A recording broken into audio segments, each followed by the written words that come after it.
ഈശോമിശിഹായ്ക്ക് സ്തുതിയായിരിക്കട്ടെ. വിശുദ്ധ മത്തായി അറിയിച്ച സുവിശേഷം 1-ാം അധ്യായം 24-ാം വാക്യം. ജോസഫ് നിദ്രയിൽ നിന്നുണർന്ന് കർത്താവിൻ്റെ ദൂതൻ കൽപ്പിച്ചതുപോലെ പ്രവർത്തിച്ചു. ഈശോയുടെ ജനനത്തെക്കുറിച്ചുള്ള മംഗളവാർത്ത ജോസഫിന് ലഭിക്കുന്നതാണ് ഇന്നത്തെ നമ്മുടെ വിചിന്തന ഭാഗമെന്ന് പറയുന്നത്.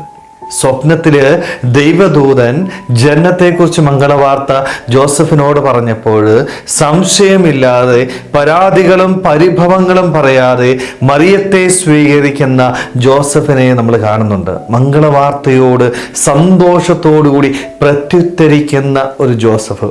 സ്നേഹമുള്ളവരെ, നമ്മുടെയൊക്കെ ജീവിതത്തിൽ ഈ ജോസഫിൻ്റെ മനോഭാവം വീണ്ടെടുക്കാനായിട്ട് ഈശോ നമ്മളോട് ആഹ്വാനം ചെയ്യുക. നിങ്ങൾക്ക് ലഭിക്കുന്ന മംഗളവാർത്തയോട് പ്രത്യുത്തരിക്കാനായിട്ട് എനിക്ക് സാധിക്കുമ്പോഴാണ് എൻ്റെ ജീവിതത്തിൽ അനുഗ്രഹം ലഭിക്കുന്നത്. പലപ്പോഴും ഈ മംഗളവാർത്തയോട് ദൈവവചനത്തോട് പ്രത്യുത്തരിക്കാനായിട്ട് എനിക്ക് സാധിക്കുന്നില്ല. സ്വപ്നത്തിലാണ് ജോസഫിനെ കുറിച്ച് പലപ്പോഴും ചിന്തിക്കുമ്പോൾ എനിക്ക് തോന്നിയ ഒരു കാര്യമുണ്ടല്ലേ, സ്വപ്നത്തിലേക്ക് ലഭിക്കുന്ന വെളിപാടനുസരിച്ച് അവൻ പ്രവർത്തിച്ചത്.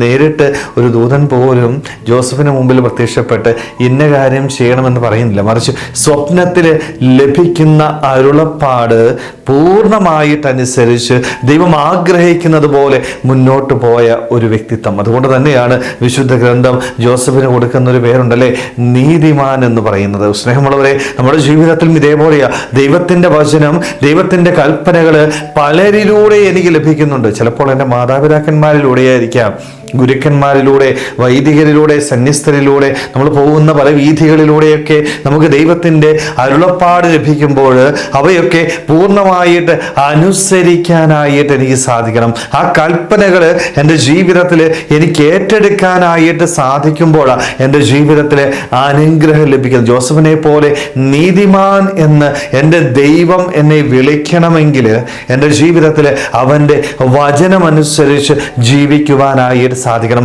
ആ വചനത്തിന് പൂർണ്ണമായിട്ട് നമ്മളെ തന്നെ സമർപ്പിക്കാനായിട്ട് പറ്റണം. സഹനങ്ങളുണ്ടായിരിക്കാം, വേദനകളും പരാതികളും പരിഭവങ്ങളും ഒക്കെ ഈ വചനത്തെ പ്രതി എൻ്റെ ജീവിതത്തിലേക്ക് കടന്നു വന്നേക്കാം. അവിടെയൊന്നും പരാതി പറയാതെ എല്ലാം സ്വയം ഏറ്റെടുത്തുകൊണ്ട് വചനം പൂർണ്ണമായിട്ട് അനുസരിക്കുമ്പോഴാണ് നന്മകളും അനുഗ്രഹങ്ങളും എനിക്ക് ലഭിക്കുന്നത്. സ്നേഹമുള്ളവരെ, നമ്മളൊക്കെ ഒന്ന് ആത്മശോധന ചെയ്യണം. നമ്മുടെ ജീവിതത്തിൽ എൻ്റെ ദൈവം ഓരോ കാര്യങ്ങൾ പറയുമ്പോൾ എൻ്റെ മനോഭാവം എപ്രകാരമാണ്, മറ്റുള്ളവരെ എൻ്റെ നന്മയ്ക്ക് വേണ്ടി ഓരോ തിരുത്തലുകളും നൽകുമ്പോൾ നമ്മൾ എപ്രകാരമാണ് അതിനെ സ്വീകരിക്കുന്നത്. ഈ തിരുത്തലുകൾ സ്വീകരിക്കാനായിട്ട് ഞാൻ മനസ്സാകാത്തിടത്തോളം കാലം എൻ്റെ ജീവിതത്തിൽ മാറ്റമുണ്ടാവത്തില്ല. സ്നേഹമുള്ളവരെ, അതുകൊണ്ട് നമ്മളും ബലഹീനരാ, കുറവുകളുണ്ട്, പോരായ്മകളുണ്ട്. പക്ഷേ ഈ കുറവുകളും പോരായ്മകളും മറ്റൊരുവൻ ചൂണ്ടിക്കാണിക്കുമ്പോൾ എതിർത്ത് നിൽക്കാതെ അവയെ സ്വീകരിക്കുവാനായിട്ട്, ദൈവത്തിൻ്റെ വചനം അനുസരിച്ചുകൊണ്ട് ജീവിക്കുവാനായിട്ട്, വിശുദ്ധമായ ജീവിതം നയിച്ചുകൊണ്ട് ജോസഫിനെ പോലെ നീതിമാനായി ജീവിക്കുവാനായിട്ട് നമുക്ക് ഓരോരുത്തർക്കും ആത്മാർത്ഥമായിട്ട് ആഗ്രഹിക്കാൻ പരിശ്രമിക്കാം. ദൈവം നമ്മളെ എല്ലാവരെയും സമൃദ്ധമായിട്ട് അനുഗ്രഹിക്കട്ടെ. ആമേൻ.